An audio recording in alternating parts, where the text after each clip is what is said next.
হজকে বাতিল করে অনতিবিলম্বে জাতীয় মসজিদ বাইতুল মুকাররমের খতিবের নেতৃত্বে নতুন করে নারী অধিকার সংস্কার কমিশন গঠন করে নারীদের প্রকৃত নিত্যাধিকার এই দেশে প্রতিষ্ঠা করতে হবে।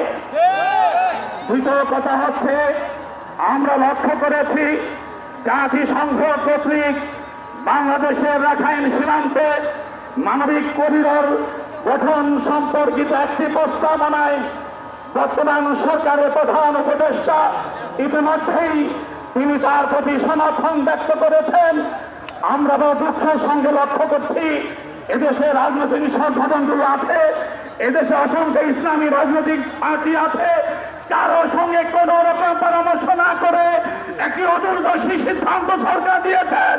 অনতিবিলম্বে এই সিদ্ধান্তটি স্থগিত করে দেশের সকল রাজনৈতিক দেশপ্রেমিক শক্তির সঙ্গে গোষ্ঠীর সঙ্গে পরামর্শ করে উপযুক্ততা বিবেচনা করে তারপরে এই মানবিক করিডোর গঠনের সমর্থন দেওয়া যেতে পারে।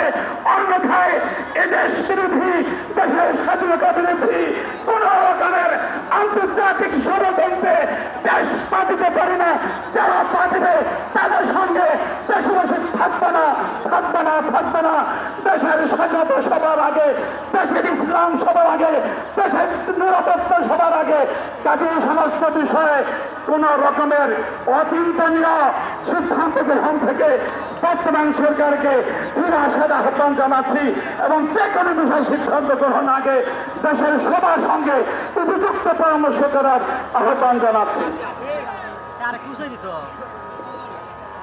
সংগ্রামী উপস্থিতি, এই পর্যায়ে বক্তব্য রাখবেন মৌলভীবাজার জেলা প্রতিনিধি হযরত মাওলানা জামিল আহমদ আনসারী।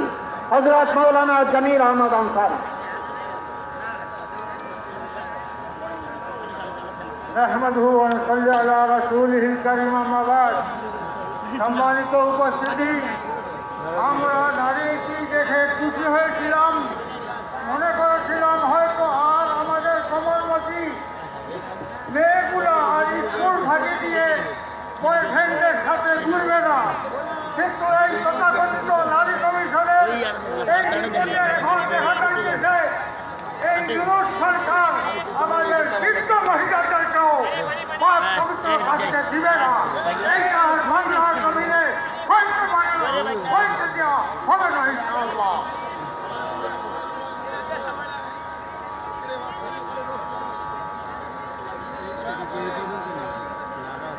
সংগ্রামী উপস্থিতি, ইতিমধ্যে আমাদের মাঝে দেশের শীর্ষ উলামায়ে কিরাম উপস্থিত হয়েছেন।